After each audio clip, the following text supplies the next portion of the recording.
Baik, saat ini kita akan membahas mengenai desain penelitian dalam mata kuliah metodologi penelitian. Untuk mahasiswa saya semester 6 di Fakultas Keperawatan UNPI, Manado, program studi ilmu keperawatan. Mungkin ada yang di luar mahasiswa saya untuk bergabung dalam video ini, tidak apa-apa, kita bisa diskusi bersama di kolom komen, atau juga ada mungkin mahasiswa yang tertarik, atau calon mahasiswa yang tertarik untuk bergabung bersama kami, bisa mengunjungi website kami di unpi.ac.id. Oke, lanjut saja untuk adik-adik mahasiswa. Saat ini kita akan belajar mengenai desain penelitian. Sebenarnya ini saya sebagai fasilitator. Kalau tugas dosen saya kan, dosen sekarang kan hanya sebagai fasilitator. Nanti akan dikembangkan oleh adik-adik mahasiswa. Jadi tidak semuanya yang akan saya berikan. Kalian akan mengembangkan dalam tugas dan diskusi kalian. Diskusi kelompok dan diskusi kelas. Oke, lanjut. Ini desain penelitian.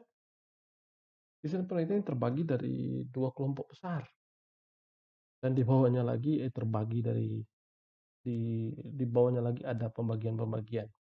Tapi pada dasarnya untuk desain penelitian dibagi dalam dua kelompok besar, yaitu eksperimental dan observasional. Eksperimental ini dibagi juga dalam beberapa macam. Ada ini mudah-mudahan pointer saya di mouse bisa kelihatan. Jadi desain penelitian ini terbagi atas dua, eksperimental dan observasional. Nah, untuk eksperimental ini ada pra-eksperimental. Ini kalau pra-eksperimental ini tingkatan di dalam kasta eksperimental paling bawah. Karena masih banyak juga faktor-faktor variabel lain yang tidak dikontrol untuk mempengaruhi variabel dependen. Terus yang kedua itu eksperimental semu atau kuasi eksperimen. Kuasi eksperimen ini sudah ada kelompok kontrol, tapi ada juga yang tidak pakai kelompok kontrol, tapi lebih baiklah dari pra eksperimen. Meskipun ada juga variabel yang dapat mempengaruhi variabel dependen yang tidak dikontrol secara baik. Dan yang ketiga ini eksperimen sungguhan atau true eksperimen. Yang menjadi pembedanya dengan eksperimen semu, kalau eksperimen sungguhan atau true eksperimental ini sampelnya random. Jadi kelompok kontrol dan kelompok eksperimental itu random. Jadi memang benar-benar di kasta tertinggi dalam eksperimental. Jadi tidak ditentukan oleh kita. Sehingga kita bisa melihat perubahan yang lebih signifikan, yang lebih jelas. Dan variabel perancunya atau confounding factor dikontrol dengan baik. Kemudian observasional. Observasional sini dibagi atas dua macam, deskriptif dan analitik. Kalau deskriptif itu ada sensus, survei, studi kasus. Ini kebanyakan dipakai oleh D3. Dan untuk standar S1 ya kita main di analitik. Kalau misalnya yang deskriptif, yang sensus ini, dia tidak ada uji bivariat. Kalau misalnya S1 kan standarnya minimal ada bivariat lah. Tapi tergantung kebijakan dari kampus. Tapi kalau di kami standarnya harus ada bivariat. Kalau S2 kan tesis itu multivariat. Oke. Deskriptif di sini ada sensus. Ya, seperti yang kalian tahu, pemerintah banyak melakukan sensus, pendataan. Dan ini survei. Kemudian survei ini kalau di orang kesehatan tahulah, Riskesdas. Itu survei yang dilakukan pemerintah juga. Dalam hal ini Kementerian Kesehatan. Terus studi kasus. Studi kasus ini banyak dipakai di D3. D3 manapun. Jadi ada kasus yang mereka dalami dan dipresentasikan. Nah, kalau kita biasanya di sini, ini sudah main di analisis bivariat.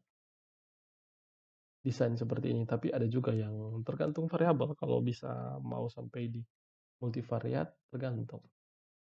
Tapi kalau misalnya cross sectional ini memang standarnya ya harus variabel X dan variabel Y.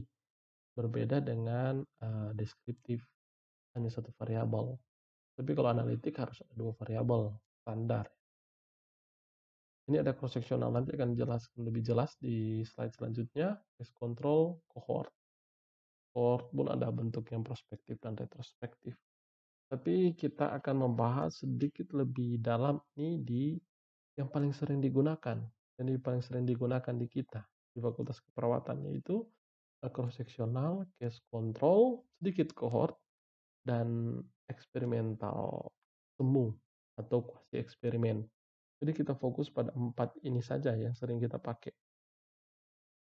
Kuasi eksperimen, cross sectional, case control, dan ada sedikit cohort. Ya, sebelumnya kita harus mengetahui konsep dasar dari eksperimental. Itu ada perlakuan. Di sini kalau slide di sini menulis penelitian percobaan merupakan kegiatan penelitian eksperimental, itu biasa juga digunakan sebagai penelitian percobaan. Digunakan dengan tujuan mengetahui gejala atau pengaruh yang timbul atau ditimbulkan sengaja dan tidak disengaja juga bisa sebagai bentuk akibat dari perlakuan tertentu. Kadang juga kita menemukan hal yang tidak disengajai dalam variabel dalam penelitian eksperimental. Ada yang kalau biasanya itu di kuasi eksperimen karena ada faktor lain yang menyebabkan ini yang kita dapat temukan. Wah, ternyata ada penyebab lainnya. Wah, ternyata ada efek lainnya. Kadang juga kita bisa menemukan itu dalam eksperimental. Tapi intinya ada perlakuan lah. Dalam konsep kalian itu percobaan dan perlakuan. Ada hal yang dilakukan terhadap sampel. Ada hal yang dilakukan. Kalau di sini ini saya pasang gambar ini yang kelompok kontrol dan kelompok eksperimental. Ini ada yang merah-merah ini. Nah, ini tandanya ada yang digunakan. Ada sesuatu yang dipakai. Ada sesuatu yang diberikan di mobil ini di bagian eksperimental. Dan di sini dijaga ketat. Tidak boleh ada faktor lain yang masuk di sini. Tapi seperti tadi eksperimental juga ada pra eksperimental, ada eksperimental semu. Kalau semu itu tidak dikontrol baik sih. Dan apalagi pra eksperimental. Tapi kalau misalnya true eksperimental ini biasanya pengontrolannya lebih baik. Oke, lanjut ya, kuasi eksperimen atau eksperimen semu, desain penelitian yang tidak memiliki pembatas ketat terhadap randomisasi. Kita tidak randomisasi di kuasi eksperimen. Kalau randomisasi itu sudah true eksperimen. Syarat yang tidak terpenuhi dari eksperimen murni antara lain kelompok sampel dan kontrol berdasarkan kriteria tes seleksi. Ya sudah ada yang kita tentukan. Ya akan menjadi sampel itu sudah ada yang kita tentukan berdasarkan kriteria yang kita buat atau tes atau seleksi yang kita buat. Biasanya itu sampel yang sudah kita tentukan, misalnya anak SD atau ibu hamil atau apalah yang sudah ditentukan sebelumnya yang berada di satu tempat itu. Misalnya SD 1 Manado kelas 1. Nah, seperti itu. Kalau misalnya true eksperimen itu kita bisa memang populasinya ada. Populasinya sudah dibentuk, tapi untuk pengambilannya kita memakai cara random. Dan kontrol terhadap variabel yang berpengaruh terhadap eksperimen. Ya, kurang lebih seperti itu. Nah, macam-macam kuasi eksperimen, macam-macam eksperimen semu. Yang pertama pre-test and post-test, non-equivalent control. Non-equivalent control di sini ya tidak random loh, tidak randomisasi. Jadi pre-test and post-test yang tidak di randomisasi. Begitu kalau maksudnya dari non-equivalent. Tapi ada kelompok kontrol dan kelompok perlakuan atau kelompok yang eksperimen, kelompok eksperimental dan kelompok kontrol. Kalau di sini dipakai dengan bahasa di gambar ini perlakuan. Ya, ini perlakuan ini misalnya contoh. Misalnya pengaruh pengaruh edukasi seks terhadap perilaku seks eee, remaja, atau nyanda pengaruh relaksasi nafas dalam terhadap penurunan skala nyeri. Jadi misalnya ini adalah populasi. Nah, kalau kita masuk di pre-test and post-test non non-equivalent control group ini, masih di A. Jadi misalnya ini, atau apa, kita cari contoh judul, mmm,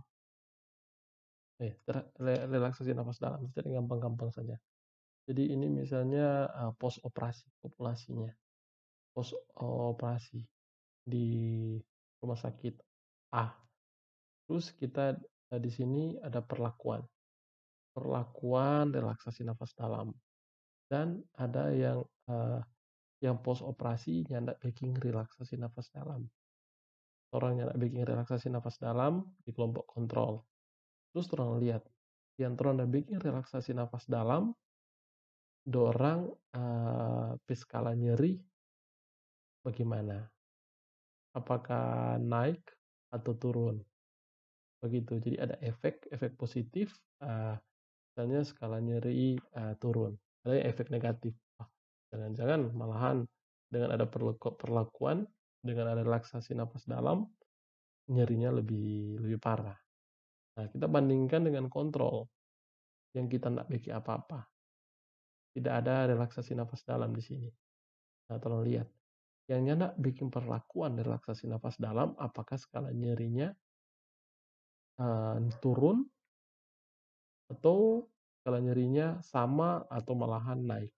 Nah, inilah orang akan membedakan di sini. Orang akan membedakan kelompok yang dikasih terapi nafas dalam dengan kelompok yang tidak dikasih terapi nafas dalam. Jadi kuasi eksperimen ada perlakuan. Kalau di sini bahasanya intervensi, ada intervensi. Nah, ada kelompok yang dilakukan intervensi, ada kelompok yang tidak dilakukan intervensi. Nah, baru kita mau lihat mana yang ada perubahan positif dan perubahan negatif. Apakah kelompok yang dikasih intervensi atau kelompok yang tidak dikasih intervensi. Oke. Nah, itu A itu. Ini ada randomisasi. Terus 2, post test only non equivalent control group. Nah, mohon maaf.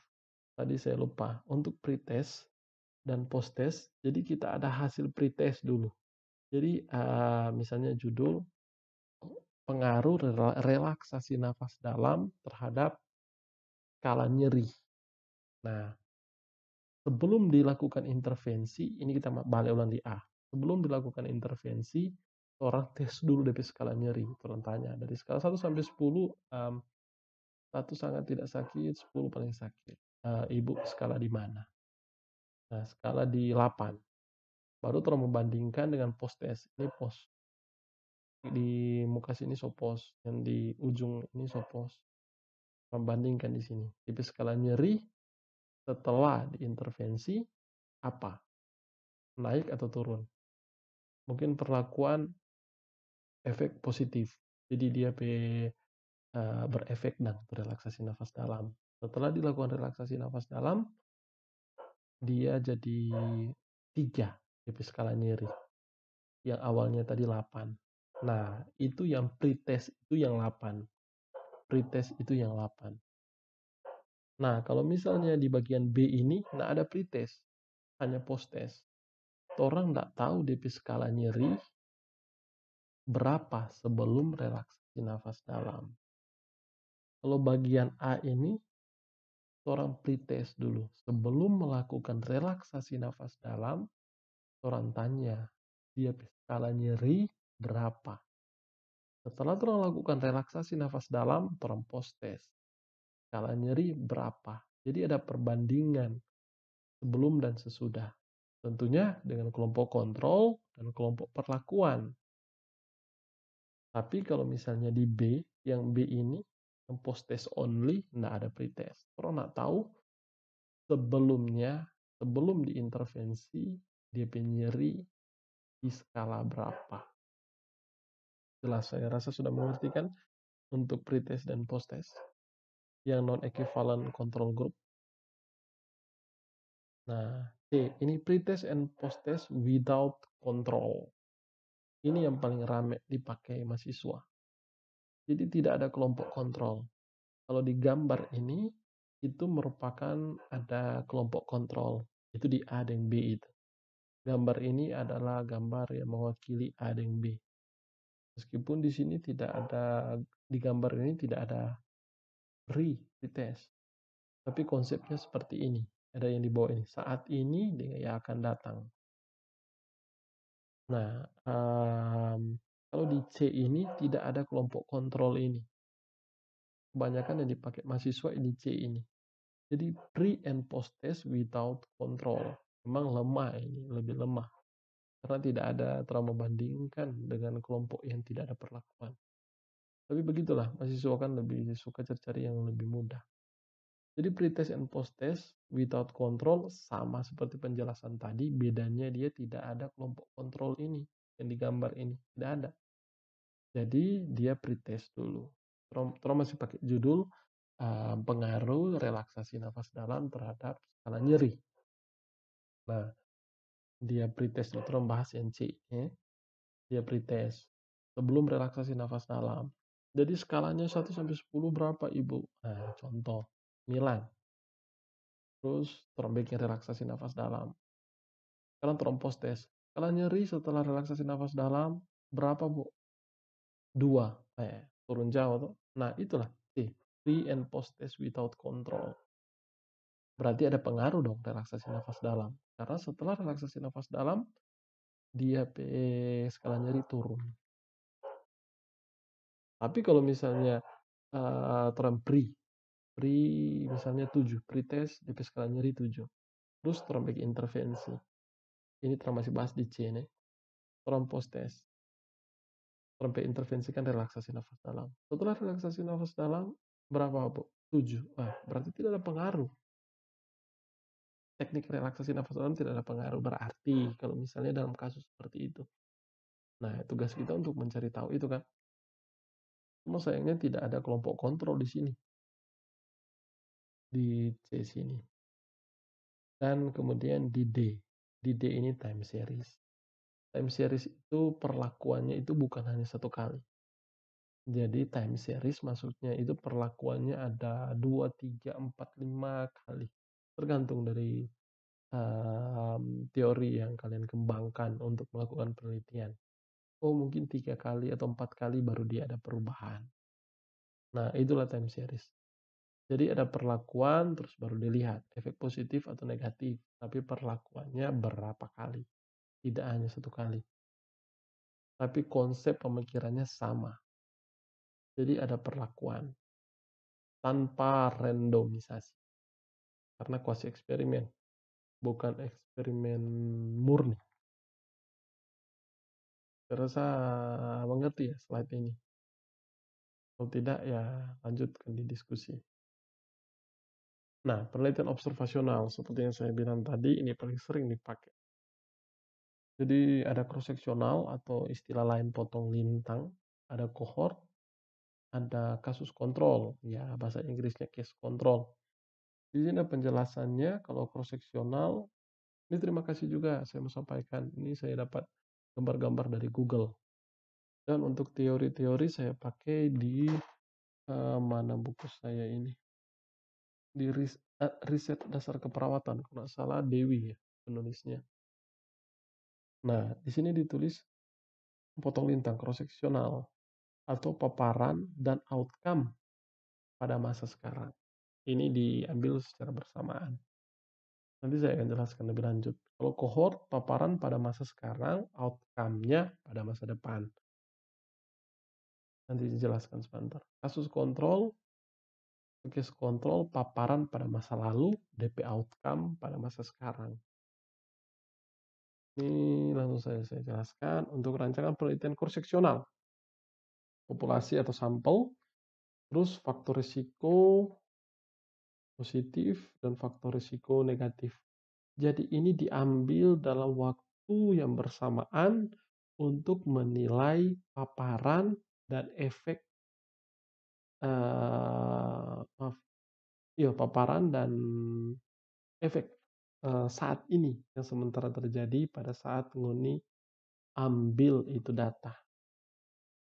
Ngoni blind, Ngoni nggak tahu apakah dia positif atau negatif.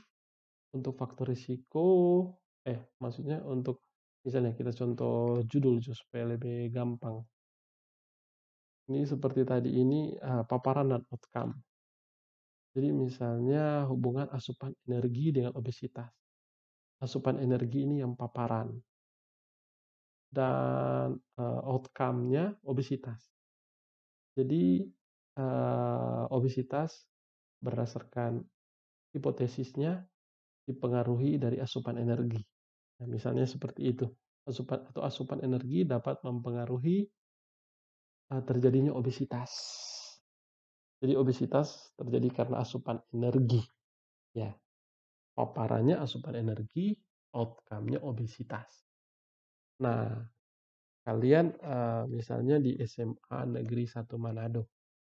Jadi kalian ambil kalian menjalankan kuesioner atau biar kalau asupan energi itu kita pakai, kuesionernya FFQ, Food Frequency Questionnaire, untuk melihat energi dalam setiap makanan. Kalian masuk di SMA 1 Manado, kalian jalankan kuesionernya. Nah, di sini, kalian jalankan semua orang, semua siswa-siswi di sana. Jadi kalian tidak tahu apakah dia, asupan energinya banyak atau sedikit. Kalian konsepnya nggak tahu. Begitu juga dengan obesitas, kalian ukur semua. Kalian ukur semua secara bersamaan pada saat penelitian itu. Nah, baru torang samakan, torang lihat apakah, yang obes-obes ini dorang pe asupan energi banyak, dong pe asupan energi tinggi. Nah, itu. Itu torang lihat, di saat yang sama waktu torang penelitian. Ini juga memang sebenarnya agak lemah. Bisa jadi, yang dia katakan itu hanya kebetulan saja memang dia makan 3 bulan terakhir banyak asupan energi. Padahal dia so gede dari kecil.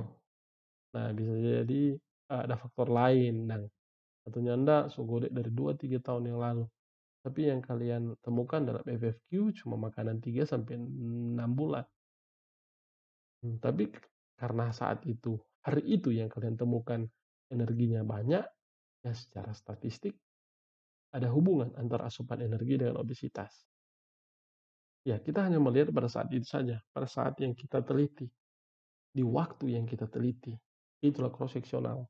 Jadi kita mengambil, variabel X, yaitu asupan energi, dan Y itu obesitas, disimpulkan pada saat, torang ambil itu data.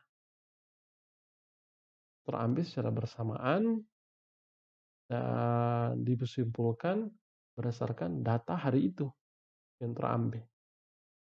Saya rasa sudah mengerti ya untuk cross-seksional. Kalian nggak tahu itu yang, variabel X-nya positif atau negatif, kalian nggak tahu itu kalau, banyak siswa itu DP asupan energi banyak atau sedikit, kalian lepas saja kuesioner. Begitu juga dengan obesitas atau tidak obesitas, meskipun secara pandangan sudah dapat lihat gede, tapi kalian masuk dengan sistem cross-seksional, kalian belum mengestimasi dia obesitas atau enggak. Pokoknya semua kita ukur sama-sama. Nanti kita akan pilah-pilahkan berdasarkan IMT obesitasnya. Jadi kalian blind untuk, asupan energi positif atau negatif, kalian juga blind untuk, obesitas atau negatif, obesitas positif atau negatif. Blind maksudnya ya kalian lepas saja sama kuesioner. Jadi kalian tidak memilah-milah, oh kemungkinan dia asupan energi tinggi, dia jatuh kuesioner. Enggak begitu. Kemungkinan dia obesitas, ukur juga dia. Enggak, kalian ukur semua. Semua sampel di situ ukur. Mau obes atau enggak, mau asupan energi tinggi atau enggak, lepas kuesioner sama situ dan ukur di situ. Nah, ini yang menjadi perbedaan dengan case control. Kalau case control ini orang bisa pakai judul yang sama, misalnya asupan energi dengan obesitas. Nah, terus so pilih dulu mana tuh obes dan enggak. Jadi terus so pilih, terus ukur dulu sendiri mana tuh obesitas dan sendiri mana tuh enggak obes. Yang enggak obesitas di grup sini, yang obesitas di grup ini. Nah, baru orang lihat ke belakang, orang lihat dalam pemakanan ke belakang. Apakah yang obes-obes ini memang benar banyak di asupan energi positif, asupan energi negatif, dan yang tidak obes ini dompet asupan energi positif atau asupan energi negatif.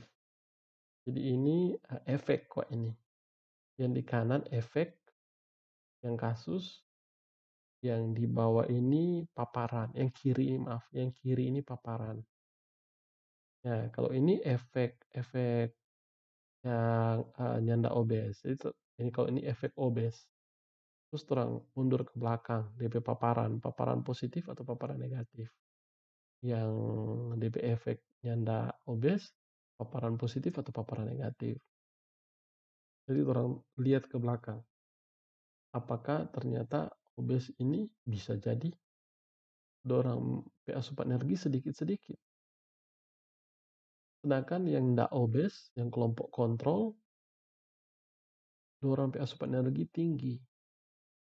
Kalau hasil penelitian begini, secara statistik tidak ada hubungan dengan desain penelitian case control. Nah, itu yang bedanya kalau misalnya cross-sectional, kalian nggak tahu mana obes dan tidak obes. Kalian ukur semua.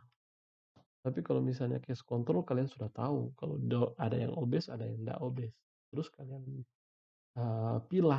kalian pilih yang obes disendirikan, yang tidak obes disendirikan. Jadi ada kelompok kasus untuk obes dan kelompok kontrol yang tidak obes. Terus kalian lihat mundur ke belakang. Pertanyaannya bersifat mundur untuk makanan-makanannya. Food frequency questionnaire juga bersifat mundur. Bisa untuk masuk. Nah, itu contoh. Banyak contoh. Jadi intinya untuk kalau case kontrol atau kasus kontrol, kalian sudah tahu case-nya. Kalian sudah tahu outcome-nya. Jadi mungkin mau outcome hipertensi. Jadi kalian pilih mana yang hipertensi dengan mana yang tidak hipertensi. Terus variabel X-nya kalian cari berdasarkan retro atau mundur. Namanya kan retro kan jadul-jadul ya begitu. Ya. Jadi artinya mundur, zaman dulu. Zaman dulu dia apa sehingga hipertensi. Nah, jadi kalian mundur di kasusnya. Itu misalnya diabetes mellitus. Jadi kasusnya itu diabetes mellitus. Kalian bandingkan dengan orang yang tidak diabetes mellitus. Nah, terus kalian mundur, apa yang menyebabkan diabetes mellitus? Kenapa orang yang tidak diabetes mellitus juga apa faktornya? Faktor-faktor yang dapat mempengaruhinya. Ini sama-sama dilihat. Kalian pakai instrumen yang sama antara kasus dan kontrol. Begitu. Jadi sudah mengerti. Pokoknya kalian kalau misalnya case control itu kalian sudah tahu sakitnya apa dulu. Baru kalian mundur ke belakang. Orang sakit karena apa? Tapi dalam case control kalian ada kelompok kontrol, bukan hanya kelompok kasus. Kelompok kasus itu yang sakit. Misalnya diabetes mellitus. Jadi kalian mau pertanyaan mundur, apa yang menyebabkan dia diabetes mellitus, bukan hanya orang yang DM. Kalian harus bandingkan dengan orang yang tidak DM untuk dapat menyimpulkan bahwa ada hubungan antara variabel X dengan terjadinya diabetes mellitus. Begitu. Nah, kalau ini skema cohort. Cohort ini prospektif ke depan. Ya kalau eksperimental juga ke depan, ini lah mirip-mirip lah. Jadi penelitian mulai dari subjek tanpa faktor risiko. Jadi misalnya orang sehat. Terus faktor risiko positif dan faktor risiko negatif. Jadi ada yang merokok yang positif dan faktor risiko eh oh maaf, ini sama-sama dua orang ini merokok. Terus eh dari yang keduanya ini, oh ini salah salah gambarnya, maaf, mohon maaf. Jadi ada faktor risiko positif dan faktor risiko negatif. Jadi ada yang merokok dan ada yang tidak merokok. Hmm. Terus kalian lihat, yang merokok ini akan terjadi apa, dan yang tidak merokok ini akan terjadi apa. Nah, kalau bedanya, kalau misalnya case control, so terjadi apa dulu, baru dorang mau lihat DP penyebab toh. Tapi kalau cohort, ke depan, prospektif. Jadi ada paparan apa, kemudian dia akan menjadi apa. Nah, ini ke depan, berbedanya dengan case control. Hanya bedanya di situ. Kalau misalnya case control, kita akan mundur kembali dari kasus, terus kita mau lihat dia terjadi karena apa. Tapi kalau misalnya cohort, dia orang lihat kemungkinan dia akan seperti apa, kemungkinan dia akan sakit apa. Jadi kalau misalnya case control, terus tahu kalau misalnya contoh jantung koroner, terus orang mundur dibandingkan dengan orang tidak jantung koroner.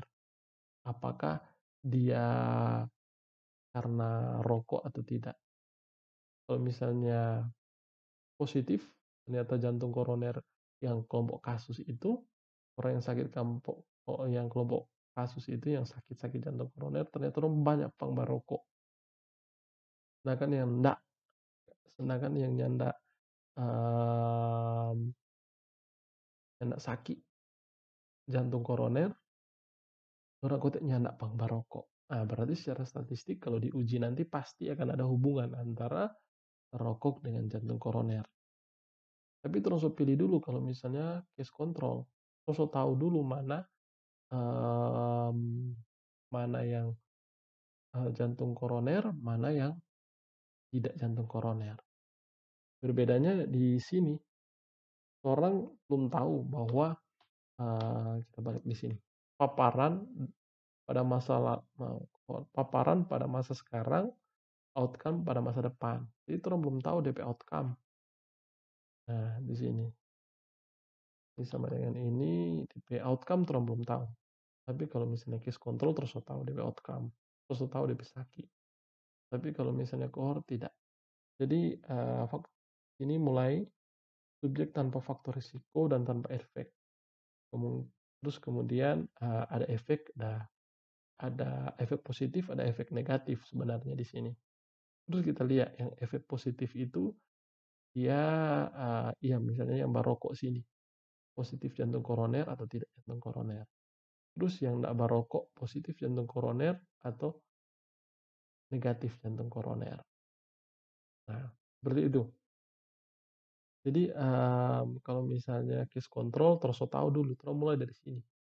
Positif jantung koroner dan negatif jantung koroner. Baru terus lihat apakah orang positif pembarokok atau negatif pembarokok. Nah, kalau misalnya prospektif atau cohort, dorang belum apa-apa, belum sakit, tidak sakit apa-apa. Terus dorang pembarokok. Tapi orang lihat kelompok yang tidak pembarokok. Orang ikuti ke depan. Nah, ini lama, ini jarang mahasiswa pakai ini. Orang ikuti ke depan. Ternyata pembarokok itu positif jantung koroner dan tidak pembarokok itu negatif jantung koroner. Kalau secara seperti ini, secara statistik akan ada hubungan antara rokok dan penyebab penyakit jantung koroner. Sebenarnya cohort ini sudah masuk merana eksperimen kalau misalnya kalian mau. Bisa juga, dia lebih fleksibel. Yang pastilah dia masuk dalam analitik. Jadi ada dua variabel. Saya rasa itu ya. cukup ya. Kalau misalnya nggak mengerti desain penelitian, nanti kita diskusi lagi. Pasti, skripsi Anda akan memakai ini yang paling sering, cross-seksional dan kuasi eksperimen, yang C. Pastilah kalian akan, kalau nggak pakai ini, pre and post test without control, kalian akan pakai cross-seksional. Karena itu paling gampang untuk mahasiswa. Kalau mahasiswa ya standarnya carilah yang gampang-gampang. Oke, saya rasa itu ya, cukup dari saya. Ini saya rekam pada malam hari untuk meminimalisir noise, suara-suara banyak pada siang hari. Jadi ini sudah agak larut. Kalau misalnya kita mau diskusi, kita di kolom komen saja. Sebenarnya ini untuk pertemuan minggu lalu yang saya lewatkan. Jadi jangan lupa untuk absen di kolom komen, NIM kelas seperti biasa. Terima kasih. Selamat, selamat apa ya? Kalau di sini saya rekamnya selamat malam. Tapi tergantung kalian nontonnya kapan. Oke, stay healthy and keep trying to the best student. Bye.